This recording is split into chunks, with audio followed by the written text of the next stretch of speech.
Good evening. I'd like to call our meeting to order. This is our second meeting of Concerned Citizens for Good Government. Our next meeting, we usually have it 2 weeks away.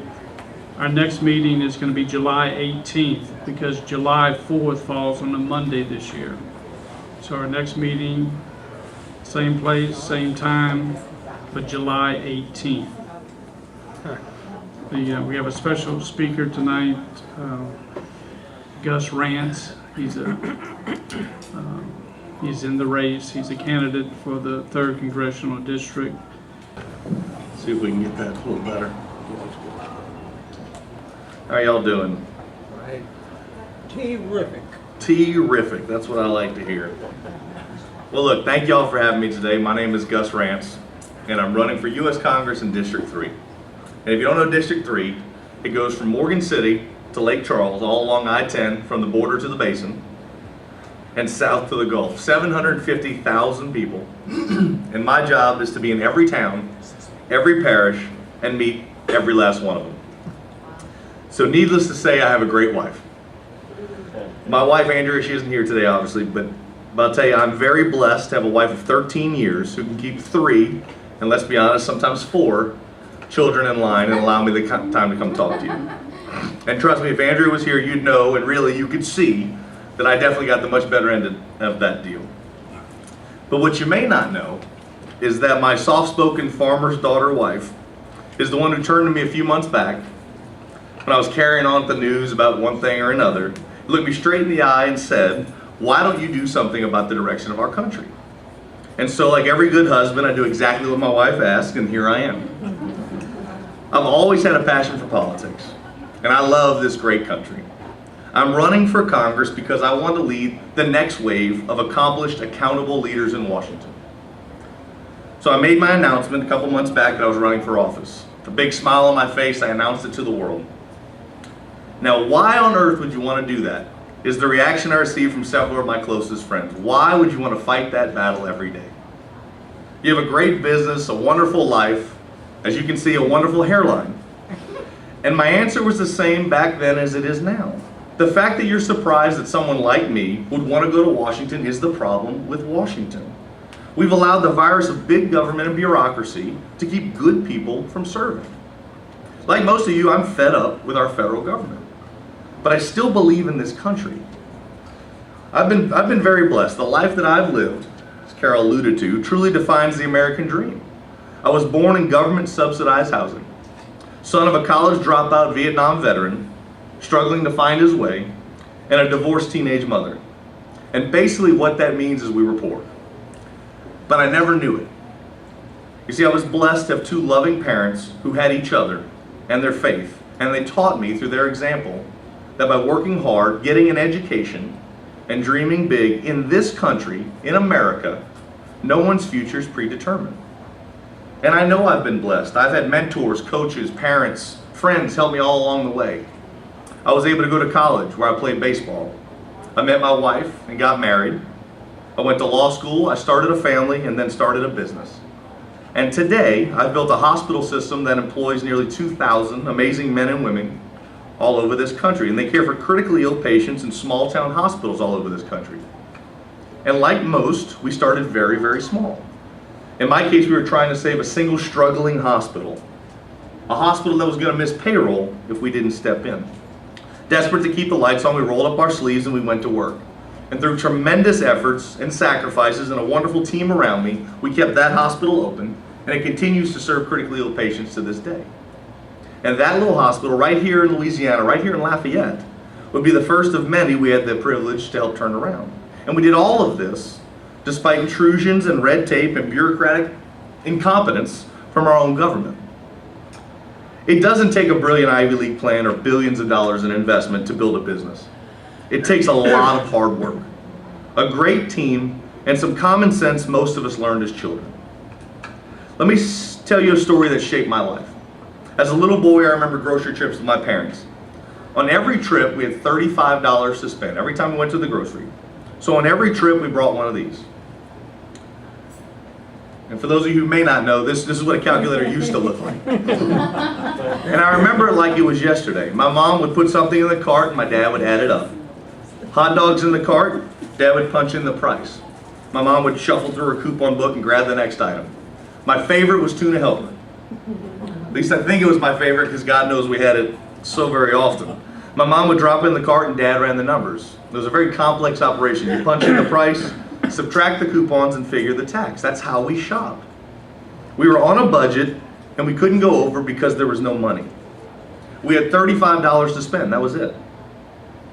Today, our federal government has that same $35 to spend. It's our money, but they choose to spend $300. That's why today we have a federal debt that's unimaginable, over $19 trillion. For each and every person in this room and any other room in this country, you have basically a $60,000 bill that's growing. It makes me sick. That should make you sick. How hard is it to buy a house, a car, a washing machine with that kind of debt burden? And as worried as we are about ISIS and Iran, our healthcare, our coastline, our economy, our infrastructure, illegal immigration, all very, very real issues. The national debt is our single greatest national security threat. If we don't get our debt under control, we won't have the money to protect our nation. In fact, we won't have the money to fund any program that you might think is worthwhile. So when I go to Washington, this calculator is going to sit on my desk every day as a constant reminder of what I learned as a child. What big government officials still haven't learned, that all over our country, families just like mine did, live on a budget, and they have to find ways to make ends meet. And our government should be doing the same thing. It's not the role of government or the courts to protect all people from all the ills of life. It's impossible, and it leads to bad lawmaking. We need a system in place that encourages growth and innovation, that encourages ownership in your community. We have to stop the cycle of addiction. Government addiction is a real thing, both individual and corporate. And look, I can appreciate the desire to protect. I have 3 amazing children. But you don't do anyone favors by stifling growth. I had a lot of bumps and bruises growing up by just being a kid. That's how you learn. It's the best part of life, the living of life. And letting your children make mistakes is probably the hardest part of being a father. Because I grew up in a great Louisiana family and I always knew I wanted to be a dad. But what it really means to be a father didn't hit me until my daughter Reagan was born. I have 3 children. Reagan's my oldest. And I remember when she was born, the nurse brought her over. We were cleaning her off in that Popeye's chicken warmer that they put newborns in. And when that tiny little hand reached up and grabbed mine for the first time and held on for all she was worth, it truly changed my life. Like every parent, I felt more love than I could ever describe, and a fierce and intense dedication to protect my child at all costs. Then over the next few years, my 2 boys came along, and you learn a different kind of love with boys. It's much rougher. And the worst part is, all 3 of my children have started to learn to work together, and so now they do have us beat. But when it comes to your children, you realize you can't love anyone anymore. And you want them to conquer the world. You want them to reach for the stars. And when I was a kid, I would tell my parents I wanted to go to the moon. I wanted to be a professional athlete, whatever it was that day. And my parents were great. They told me, why not?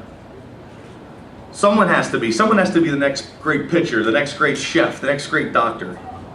And in reflecting on my childhood, it's become clear to me that unless some things change in this world, I fear our kids won't have the opportunities that we did to succeed in it. And if you love your children, if you want to protect them, then you have to prepare them. Prepare them to be leaders. Prepare them to be self-sufficient, to learn, to do, to better themselves. But it's becoming harder and harder to do that. In a world where the government wants to take away your choices, wants to tell you how to think and how to act and how to live your life. And let's be honest, once people addicted to government. That's not freedom, that's tyranny. Our government is slowly taking away our freedoms and liberties one step at a time. And it's happening with a whisper, not a bang. We have to be aware of this. We have to fight to preserve what has made our country the greatest in the history of the world. And what too many men and women have fought, sacrificed, and died to protect. What we fought the War of Independence over, our freedom, our right to self-determination. So from the first moment my little girl grabbed this finger right here, my pinky, I vowed to fight for her and for my family, and I promise that I will fight for your family every day. Because real people, like you, like me, know better than some bureaucrat from DC the right way to raise our families. I know how to build a business, how to negotiate, how to make tough decisions. I know how to fight with the federal government. And it's my obligation to take what I've learned to Washington and to protect and preserve our future. And that means less government intrusion. That means an education system that gets people working. An energy policy that's pro-American. A country that takes care of its veterans. This is America. We can shape our own future. Now, I never thought I'd be doing this, but I'm going to quote former President Bill Clinton. In 1996, at his inaugural address, he proudly announced to the world, "We need a new government for a new century. Humble enough not to try to solve all our problems for us, but strong enough to give us the tools to solve our problems for ourselves. A government that's smaller, lives within its means, and does more with less." Clearly, Barack Obama and Hillary Clinton weren't at this speech. Clearly, John Boehner and Bobby Jindal weren't in the audience either, because we have done the exact opposite. Our government has exploded in size. Having been in healthcare for a very long time, I'm no stranger to the growth and strangulation of our government. I grew up in the world of healthcare and around physicians and nurses. My father was a nurse anesthetist by trade and a healthcare entrepreneur in his spare time. One of my first jobs was as an orderly, wheeling patients around for surgery, moving them from the gurney to the OR table and back again. And oh yes, cleaning up the operating room suite when it was over. I naturally have a pretty strong stomach. And as long as I've been in healthcare, from being an orderly as a kid to working as a therapy tech, to being a healthcare attorney and then a healthcare executive and hospital owner, there's been one constant. The federal government making all the rules and changing them just as quickly as they make them. Unfortunately, like our friends in oil and gas, like our friends in banking, I've got enough policy manuals and compliance manuals and rules and regulations from the government to fill up the Superdome. And not one shred of it helps my patients get any better, any faster, or helps my employees, or eases the burden of my aides, nurses, and physicians. Obamacare has made my premiums go up, made me had to hire extra staff to fill out paperwork, to tell the government I'm doing what I was already doing.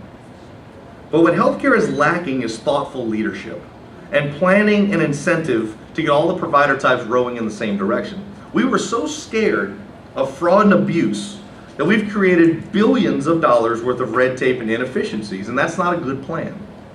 We need to put our resources where they can have the most impact. A typical physician used to be able to provide 25 minutes of care and spend 5 minutes doing paperwork. Now it's the exact opposite. Most physicians, and nurses for that matter, are lucky to be able to give 5 minutes of care and 30 minutes of work. That's a flawed system. We all know that. We've been in the waiting room. And we're all suffering the effect. Now I'm going to really surprise you. Or probably not. Not one member of Congress has my healthcare executive experience. Not one. Healthcare represents $1 trillion of our annual expenditure in this country, and not one of our representatives is qualified in the industry. So who are making all these decisions? Who's in charge of healthcare? Well, I'll tell you. Administrative agencies, full of unelected bureaucrats with no oversight from Congress, where patient care might as well be a 4-letter word. This has to change, and that's why I'm running for Congress. Now, you can't talk about government oversight in South Louisiana without talking about oil and gas. And for years, Obama and every other pro-oil politician has sat idly by as countries and dictators who openly hate America have full control over manipulating world oil prices. What is worse is they're sending our tax dollars to many of these countries in the form of foreign aid. So we're fighting the same terror-sponsoring countries that we're sending money to. That's stupid. I think we can all agree on that. But it's not only terrorists and communists we're fighting. Too often it's our own government. Our government has become a destructive weapon against the American oil and gas industry. The red tape, the bureaucrats, the spider web of government agencies produce broken and unrealistic laws. They make us more vulnerable and less energy independent and are crippling the industry. In 6 years, between January of 09 and August 2015, the EPA issued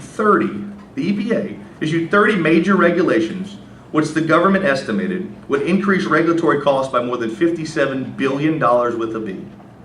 And that's just the EPA. That doesn't include the alphabet soup of other government agencies that control our oil and gas industry. If you're in the business, you're reporting to more than just the EPA. You're reporting to the Department of Interior, the Department of Commerce, my favorite, the U.S. Fish and Wildlife Service, the Department of Labor, and never forget the IRS. And what good do all these agencies do? How are they helping Americans? Well, let's take one tiny mandate dictated by the EPA. And you may have heard of this because they've been pushing for it for years. It's an oldie but goodie. It's called the Renewable Fuel Standard.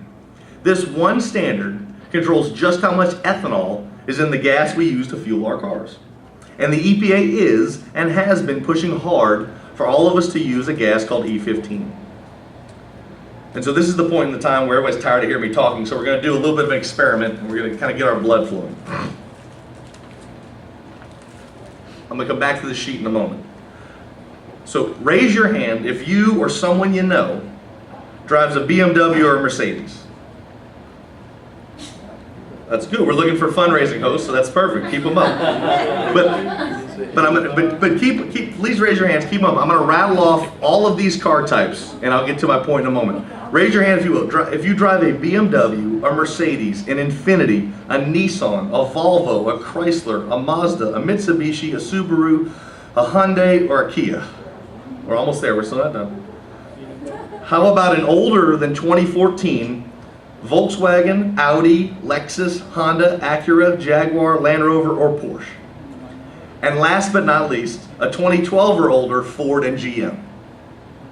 If your hand is raised, or should have been, but you got tired, and basically that's all these people in the orange, which is the vast majority of drivers, and you were to go to a gas station and put EPA's E15 gas in your car, it would break your car, destroy your fuel system, and get this, the best part, it would void your warranty.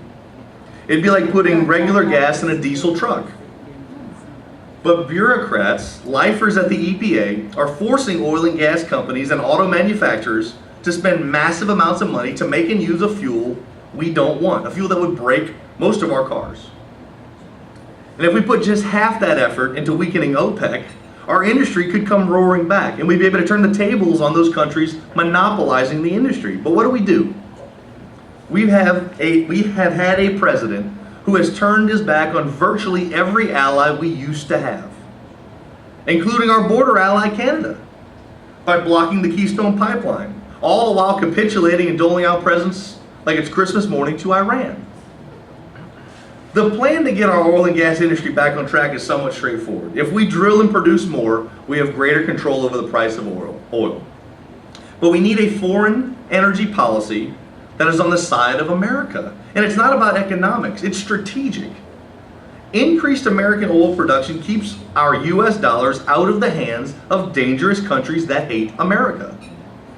OPEC's manipulation of energy production to drive down oil prices in the US is part of a transparent and orchestrated plan to keep the world addicted to Middle Eastern oil. That's not a secret, we know this.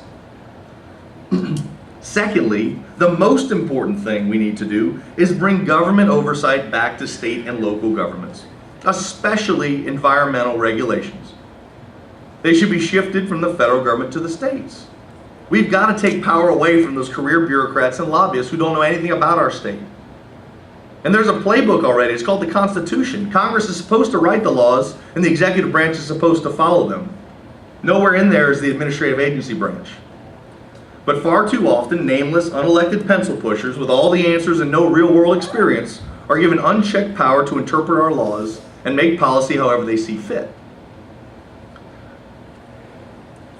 We need to bring government back closer to home. We need customized policies at the state and local level.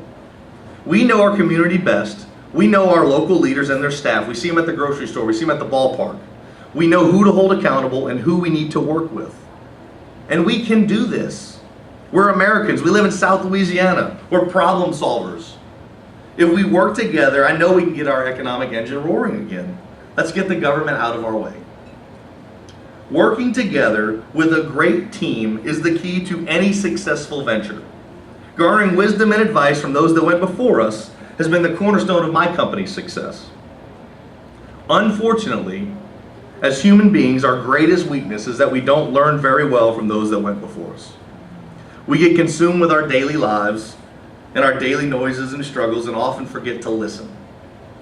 I was incredibly blessed to have a great relationship with my grandparents, especially my grandfather on my mother's side. He passed away earlier this year, but I was lucky to have so much time with him.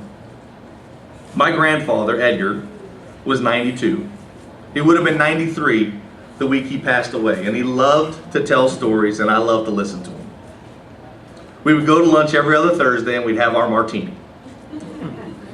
And towards the end of my grandfather's life, he would have to have his martini in a tumbler so he could better hold on to it. His fingers were starting to get a little numb and lose feeling. Most of the time he wouldn't even finish it, but it was more about the tradition and being together. We talked about politics, always, but often it would turn to his time in World War II, playing baseball in the American Legion, or his work delivering for Nabisco and Blue Plate down in New Orleans. He had a million stories, and I think I heard them all. And he would always tell me to stop him if I had heard one before, right? Not a chance. I learned something new every time, and I learned it by listening. The man raised 9 kids, was a devoted husband of 68 years. He took care of his parents and his aunt. He refereed basketball in his spare time with 9 kids. I think he ran away from the house. And yet he still retired at the age of 60 from Prudential. So absolutely I listened. Wisdom is all around us, and I have had several great mentors in my life. And no question, their experiences helped me to get where I am today. I believe we can't do enough listening and learning in life. And this is your job as a representative. So when I decided to run for U.S. Congress, like any good business person, I reached out to some professional politicos to get advice. I thought, I've never done this before. Surely there will be a little bit of a learning curve. Surely there could be some wisdom that they could offer me. Well, the first thing that these pros told me was lose the goatee. And I thought, really? I'm thinking about running for an important position, a United States representative. We have all sorts of concerns and problems, and that's your advice to me, shave. Well, let me tell you about this goatee. I had this goatee when I started college at 17 years old. When I played baseball all over this country, I had this goatee. And when I went to law school, I had this goatee when I asked my wife to marry me, and she even let me keep it on our wedding day. I had this goatee when each of my 3 children were born, and when we closed deals on every business that we run today. So know this, I'm not going to change who I am to win elections, or to make my consultants happy. I am not a politician. I'm a concerned citizen, father, conservative, and business owner. I have a goatee and I like it. More importantly, my wife likes it. Ladies and gentlemen, we have very real problems, both locally and federally. We need an accomplished leader that can be honest, hardworking, and effective when dealing with these issues. Promises don't solve problems. Speeches don't solve problems. People solve problems by rolling up our sleeves and going to work. I'm fed up with the direction of our country, our mounting debt, the government's interference in every facet of our lives, our national security threats at home and abroad. But I know together we can do something about our frustration. I know we can. I want the chance to fight for you. I will fight for this district every day that I'm in office.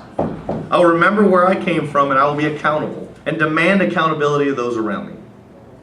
And we will take this great country back. We can be the next greatest generation.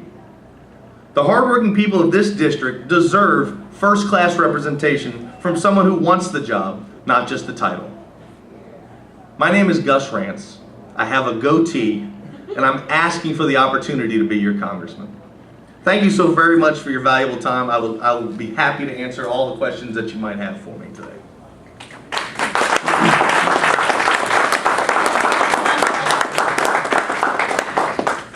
Gus, we always encourage everyone to ask questions if they'd like to. Absolutely. And we always start off with our president. He's always got a pretty good question, Uh-oh. too. Uh-oh. Thank you for coming. I appreciate you spending your Monday evening with us. Got a few questions. What do you perceive are the two most pressing challenges facing the 3rd Congressional District? Well, the third congressional district is no different, than everybody else when it comes to the number one challenge, and I think that's our debt. I think our debt burden touches literally everything that the federal government touches. Like I said earlier, if we don't get it under control, I don't care if you got the cure for cancer, we can't afford it, and that's a major problem. Anybody who's ever run a business, anyone who's ever balanced a checkbook or tried to rent an apartment knows that you have to have, financial wherewithal. Secondarily, clearly energy is the lifeblood of a lot of District 3. And I'd love to tell you that I can back a dump truck full of goodies here and solve all the problems the day I get elected, but the reality is that's just simply not true. We have to work very, very hard to change the culture. We have a foreign policy problem in our federal government. We're not pro-American when it comes to energy, and I think that's a major problem, and that has to change. And I'd be happy to be part of the leadership on that. My next question is, obviously you have a great deal of experience in the healthcare industry. Why do you believe that experience makes you uniquely qualified as a candidate for the United States Congress? Well, that's a perfect question. My experience in healthcare is not healthcare specific. It's business. It's building a business. It's employing almost 2,000 people. And so that obviously transcends. But specifically with regards to healthcare is a behemoth. It's not one homogenous thing. It's a lot of different things. We have to learn, you have to know healthcare to even know that. It has to be broken up. We have to build a better mousetrap. We've been doing things the same way for too long. And the number one problem with healthcare, in my opinion, is we don't use the word patient care. That's not at the forefront of healthcare. Well, that's the problem. If we're working around the problem, we're talking way too much about insurance, and we're not talking enough about actual care. So I think we have to keep our priorities straight when it comes to healthcare. You mentioned that the federal budget is a number one priority. It's out of control. What corporation tax deductions, grants, subsidies will you eliminate for the healthcare businesses, the agricultural businesses and farms, and the oil and gas industry to move this country towards a balanced federal budget over the next 2 years when you're elected? This is a question that always comes up, is what specifically you got to cut out of the budget. Unfortunately, when I win this election, they don't give me king for a day status, and I don't get to do that. But the reality is, corporate welfare is just as pervasive and problematic as individual welfare. We need to have policy that's good for everybody. We need to have policy that has overwhelming societal applications, whether they be economic or strategic. That's the key to any policy. I'm not going to stand here and rattle off 5 things I would eliminate, because I'd be lying to you if I told you I knew the 5. But I know that you got to get the government out of the way. We have too many overlapping agencies and industries. I would go one further to say that I don't know that we need to change a single thing if we could get the government out of our lives and stop tripping over each other. A friend of mine who's in the oil and gas sector recently told me that if they follow all these new rules that just came out from OSHA, I believe it was, that they'd be in violation of another agency. That's a problem. That's the number one problem that's destroying our country. Lake Charles has seen a recent boom in casinos. Are you in favor of the expansion of gambling in the Lake Charles area in order to soak up more revenues from our Texas neighbors? And what laws, if any, can Congress pass to slow down or eliminate the expansion of gambling in Louisiana? This seems really more like a state question than a federal question, but I'll give you my short answer is I am not very quick to say that we ought to be slowing down any industries. I think obviously we have to protect the people. We have to make sure that people are safe and the populace is safe, but I don't think it's the role of the federal government especially to be dictating what we want to have as, our moral laws, if you will. That was reserved specifically to the states, and if the people of Louisiana want it, they can have it. If they don't want it, they can't. It's not the federal government's job to tell us how to live. And my final question is, what is your level of commitment in promoting and maintaining environmentally safe air, groundwater standards in the 3rd Congressional District? And does the drilling of oil wells in South Louisiana pose a threat to our Chico aquifer? And do you think that the EPA should be given more jurisdiction and more money to increase regulations to ensure safe water supplies in the 3rd Congressional District? So the question really is regarding, I guess, environmental concerns and the EPA's, reach and stretch. I am 100% in favor of us having a clean aquifer, in favor of us having a safe place for my children to grow up in and breathe air.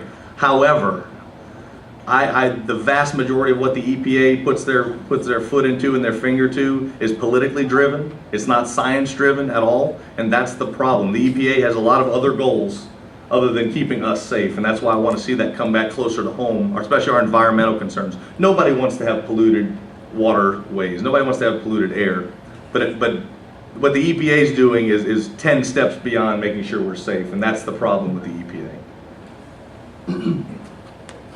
Thank you so much for coming. There are a lot of other questions. Thank you so much. Thank you, Frank. Ella, would you like to ask you a question?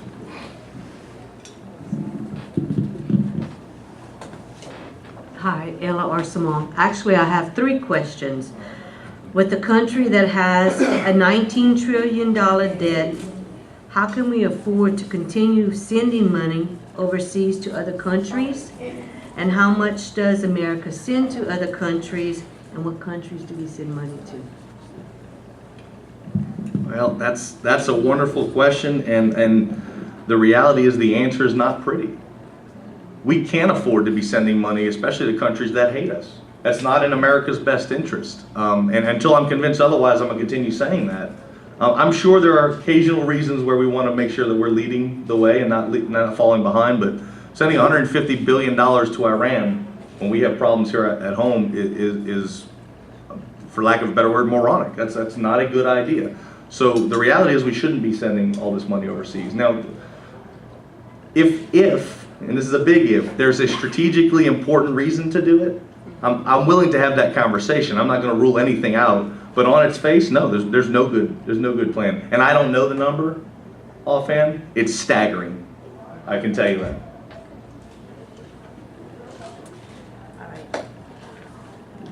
Sure.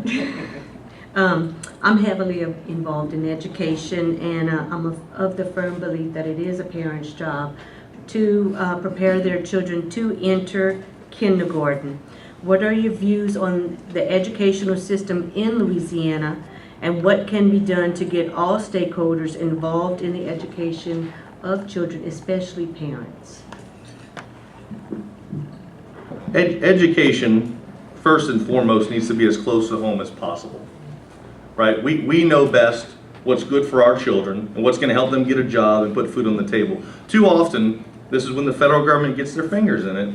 They want everything to be color by number, right? They want to make it, it's all about test scores. Well, it's not. Education has nothing to do with test scores.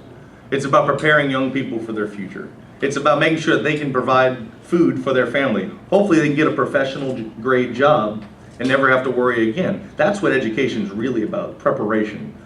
You asked me how we can get parents more involved. I mean, the reality is that's always going to be the struggle. Some parents don't have the time, some parents don't have the desire. It's not the role of every teacher to be the parent, but unfortunately we have to carry some of that burden. I wish I had a better answer. I wish I could tell you there was something we could do to get parents to really be involved, but I think that's always going to be the struggle in education. So we have to make education as worthwhile as we possibly can and get rid of some of the white noise as best we can.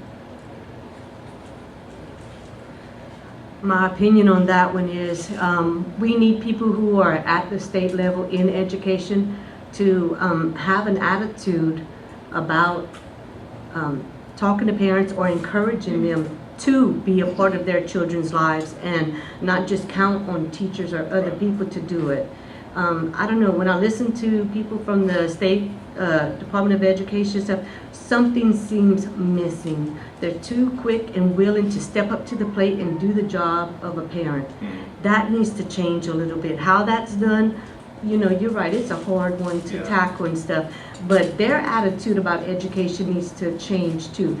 you know from what you have said, it's your parent, taught you value in life and stuff. Do we even go out there and encourage parents to want to be good parents and stuff? That's part of what's missing in our politics, in our government, and Our all society. all around. So I'd like to see that, take that to heart and see what you can do with it when you get in office. My last question for you are, what are your plans to help revamp our medical system so that patients feel like a person and not like a number, and the medical staff can focus more on caring for the patient and not worrying about paperwork and stuff? Well, you bring up a great point about healthcare, and it's something that unfortunately we're all too familiar with. It's a negative effect on all of us. The reality is we've virtually, like you said about education, we virtually have removed the patient from the process. We've removed capitalism completely pretty much from healthcare, and we've removed the patient from the process. And now we're going one step further. We're trying to remove the physician from the process as well. The people that put their hands on you are not even stakeholders really anymore with making these rules and regulations. I want to do a 180 on that. We have to have patient advocates, and we don't have that today, and it's suffering. They'll run every test in the world, but they don't have the time to put their hands on you. And most physicians that I know, the great physicians that I've had the pleasure of working with over the years, if they put their hands on you and they talk to you, they know 10 times more than a little bit of blood work, a little test, a little of that. So I really believe these people are some of the best trained in the world. Let's let them do their job, what they went to school for, and stop making them hide in the back and do paperwork. Now, you can say this almost about any industry, unfortunately. It's everything that the government touches, it has to be able to measure it. It has to be able to have one size fits all. And as a big guy, I can tell you, one size does not fit all. And that's why I just despise, anytime the federal government gets involved. Well-meaning legislation can still be bad legislation. And we see that in healthcare a lot. Policy manuals get bigger and bigger and bigger at my hospitals every year because we're not allowed to think for ourselves anymore, and that's a problem. I'll give you a quick example. When we took over, about having blinders on in healthcare, when we took over one of our first hospitals, we took over a bankrupt hospital. That's what we did. We took turnarounds. And we walked in day one, a lot of good people, but just blinders on. They think they're working incredibly hard. And we found out they were renting beds. I think they were spending maybe $6,000 a month to rent beds. They've been doing this for 6 or 7 years because they didn't have the money. Well, we were involved with this hospital for 2 or 3 months, and all of a sudden we were like, well, wait a minute, I know a guy over at Stryker, I know a guy over here with this place. I wound up being able to buy beds for $2,500 a month and over a 2.5-year period. Not because I'm the world's greatest art of the deal, it's because I took the blinders off and said, well, surely there's a better way than renting beds, so we worked it out. This is what has to be done in healthcare. We've gotten so formulaic that we've forgotten it's an art, not a science. And we got to go back to that. And that's why I said there's not one healthcare executive in all of the United States Congress. That's where the problem begins right there, is a lot of well-meaning people, not a lot of accomplished people, and that's part of the problem.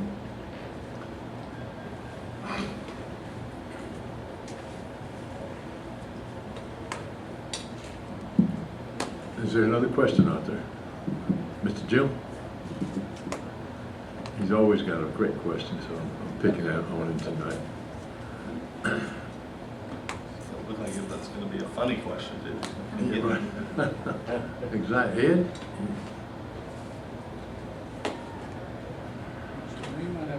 Well, I'm glad to see that I picked up all these votes then. There's no more questions. That's awesome.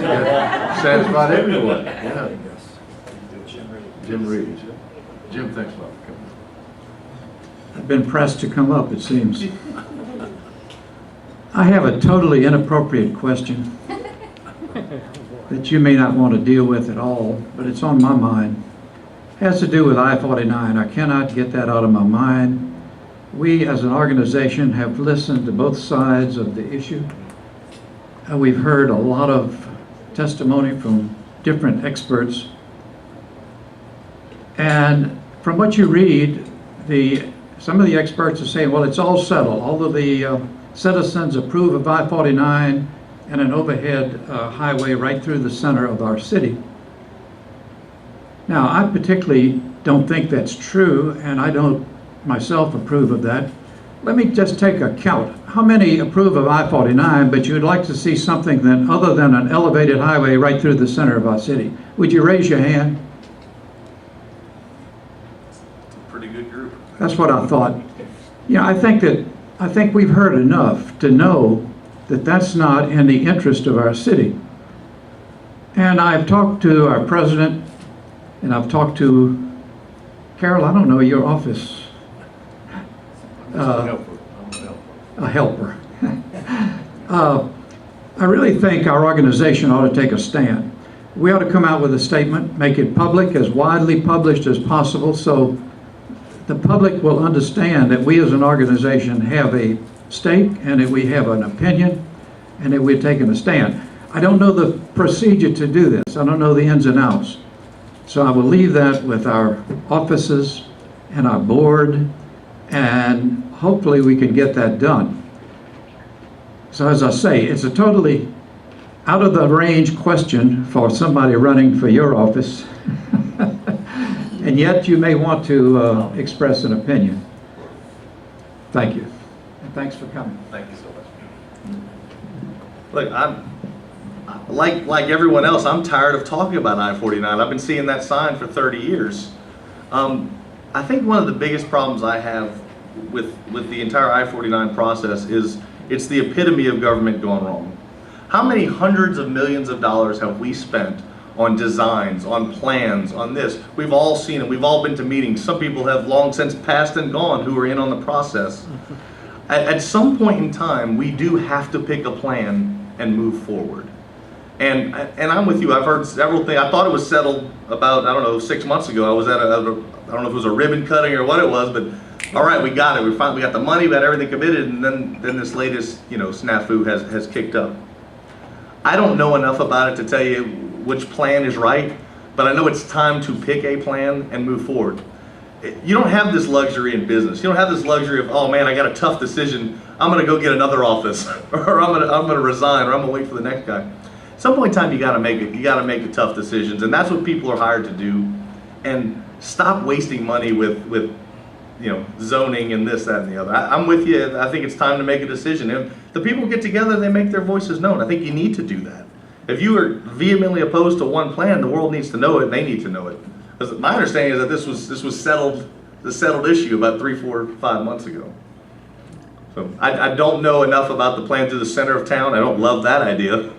I can tell you that, but I don't know enough about the alternative. Anyone else? I do have a question. Yes, ma'am. Can I speak from here? Oh. Or do I need to move the mic so we can all hear? We try to run it through the, Oh, that's right.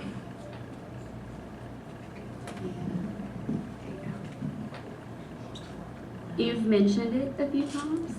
I know you talk about it, but what are your plans or views, concerns on VA healthcare and how we can improve it? Because I know a lot of my husband personally, our families, we have firsthand experience, so we know the downside of it. So what are your thoughts on that? Absolutely. Thank you. Yeah, I mean, the VA always comes up. We pass a little bit of a milestone, and everybody wants to pat each other on the back about what a great job the VA is doing. The VA is deplorable. It's absolutely deplorable. The fact that, look, both of my grandparents were in World War II. My dad was a Vietnam veteran. I feel very strongly about the military, and the fact that we have in 2016 maybe one of the worst systems designed. Medicaid patients have more options and get seen faster. Medicare patients get seen infinitely more faster and have more options. I don't understand in 2016 why the VA struggles so mightily. I don't understand why you have to drive 4 hours to get care. That makes absolutely no sense to me. I know that we passed a $15 billion package last year and everybody applauded what a wonderful job that was. I don't remember it all being about dollars and cents. I remember there being a major problem with the administration of the VA. So as usual, the government solved their problem with our money that maybe wasn't even the answer to the problem. I think the VA system's very antiquated and needs to be updated. I like the idea of the clinics. I think that's wonderful. Get them in, get them seen as quickly as possible. But why do you have to drive 4 hours? Why do you have to drive to Alexandria? Why do you have to drive to Shreveport to get care? That makes no sense. We have some of the most world-class hospitals in any, trust me, I've been in this business a long time. Right here in Lafayette, we spent, what, $400+ million on 2 beautiful hospitals. Let's let our veterans use those. How about that? So look, I'm all in favor of improving the VA system because it's deplorable.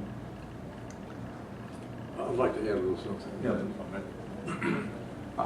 I happen to serve on the VA coalition here in Lafayette. We've been at this 7 years. We're finally going to have a clinic to be able to see a new clinic on the Bachelor Cafe or in kind of basically in front of Walmart's in that general area. But it's taken all this time because we've had some poor representation and poor decision making. From Alexandria was the people that we used to have to send all of our veterans there, Shreveport and even Houston. By December, or the first week in December, it seems like we'll be able to have people in a particular situation where they don't have to drive these 3 or 4 hours that you're talking about. So anyhow, that's one important thing you might want to pass on and kind of look at this December that we'll hope to have some. And a lot of doctors in Lafayette want to see the veterans, so we've got some pretty good cooperation. But it's taken a long time. You're absolutely correct that there's some problems. Obviously with VA, I'll agree with you wholeheartedly, because we had to start 2 different times. And the excuse the first time they told us was that it was a clerical error, and we had to start all over again with the planning. Unreal. In summation, would you like to come up and maybe do a closing if you wish? Absolutely. Well, I mean, the biggest thing that I've got to thank everybody for the opportunity, right? There's a number of, good, well-meaning people running, and I think that's what this country is all about, and that's what's going to make this election great. I would say that I'm the only candidate with any healthcare experience, as I've mentioned, but more than that, it's a candidate that's built a business from the ground up, a candidate that's put people to work and had to be in charge of almost 2,000 lives when I make decisions, and you take that responsibility very, very seriously. And that's why I'm running for this seat. That and look, my 3 children, my kids are awesome. 9, 8, and 5. It's the perfect ages. I'm still the tallest, strongest, fastest person they've ever met. And when I look in their faces and I see that they want to accomplish everything and reach for the stars, I want that to be possible. I love this country so very much. And look, like everybody, we've had flaws, but we've done an awful lot of good. And I want to make sure we continue to do good. And as well-meaning as a lot of things that come out of Washington, D.C. may start off, they often get aborted and they get destroyed. So we got to make sure that doesn't happen in the future. So I thank you so very, very much. We're doing very, very well, which is awesome. That's what keeps you going. Is I'm meeting with a lot of people. We pick up a lot of supporters. I hope you're seeing my signs out there, some of my online media. We're doing incredibly well, and that's what keeps us excited. So thank you so very, very much for having me. There's a lot of good left to be done, and the people of this district, need to be a part of it and help me lead the change. Didn't you get some good news today? I did get some good news. Thank you for saying that. I just was reading it before I walked in a couple hours ago that some of the latest polling indicates that I'm now in double digits. It's become a 3-man race with Scott Ogell, myself, and Clay Higgins. And so everyone else is really in the low single digits. So this was great news, and once again makes me feel good about out here doing it, and that we're actually connecting with people and making a lot of headway. 2016 is a different year. It's time for us to really take this country back. And of those 3 people I named, I think I'm probably the only person who actually wants the job. So I feel really good about my opportunity and my chances here.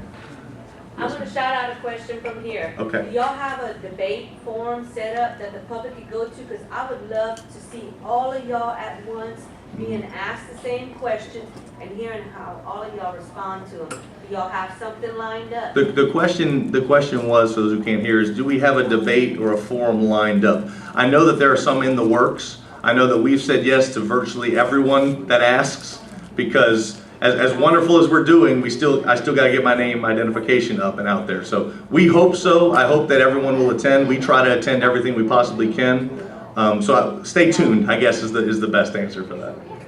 So thank you. Thank you. Yes, ma'am. So if anyone wants to get any more information on your campaign, they can fill out this form right here, and y'all will update. Absolutely. emails and stuff? We'll send stuff out somewhat regularly. So. All right.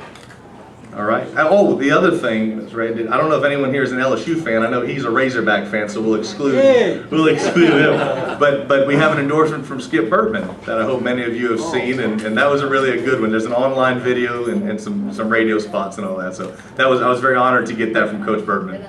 Please let them know about YouTube. About YouTube? YouTube. On the YouTube? All right, go to YouTube, and all this information can be seen there. So yeah, anything else before we wrap up? Can I hand it back to you? Yeah, I just want to. All right, well, thank you all so very much for giving me the opportunity. I really appreciate it. Thank you very much, Gus, and I just want to remind everyone, we don't have a meeting the first of the month, the first of Monday. It'll be the 3rd because of 4th of July. So we appreciate everybody coming back for that meeting as well, and we really had a lot of fun here this evening, and thanks again. Yeah. Thank you so much. Thank you very much. Appreciate it. That's awesome.